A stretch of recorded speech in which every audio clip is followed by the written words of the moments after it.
बिस्मिल्लाहिर्रहमानिर्रहीम। अस्सलाम वालेकुम। हम आपको वेलकम करते हैं इन्फो अनलिमिटेड यूट्यूब चैनल पर। अगर आप हमारे चैनल पर पहली दफ़ा आए हैं तो प्लीज़ हमारे चैनल को सब्सक्राइब करें और बेल आइकन को प्रेस करें ताकि हर आने वाली अच्छी वीडियो है, मालूमाती वीडियो आप तक पहुंच सके। अभी हम बात करेंगे बाबर आजम ने जो रिकॉर्ड पाश किए हैं, उसमें जो पहला रिकॉर्ड है वो क्रिकेट की तारीख में तीनों फॉर्मेट में सेंचुरी करने वाले तीसरे कप्तान बन गए हैं। इसके चेज़ करते हुए हर फॉर्मेट में सेंचुरी बनाई है। हिंदुस्तान के केएल राहुल ये संगे में हासिल करने वाले पहले बल्लेबाज थे।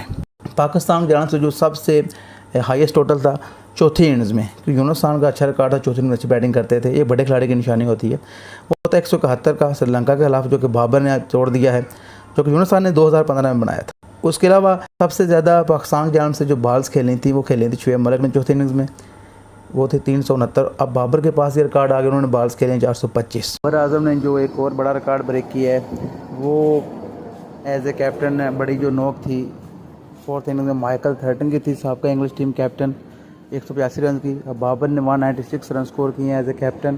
चौथी इनिंग्स में जो पार्टनरशिप थी, इससे पहले पाकिस्तान की जानिब से 2015 में शान मसूद और यूनुस खान की थी, तो उससे कुछ रन कम बनाए हैं, तो दूसरे नंबर पर ये आए हैं अब्दुल्ला शफीक और बाबर आजम। तो ये भी अपनी तरफ का एक मुनफरद रिकॉर्ड है कि एशिया में चौथी इनिंग्स में जो बड़ी पार्टनरशिप दूसरी है, वो पहले भी पाकिस्तान के पास है।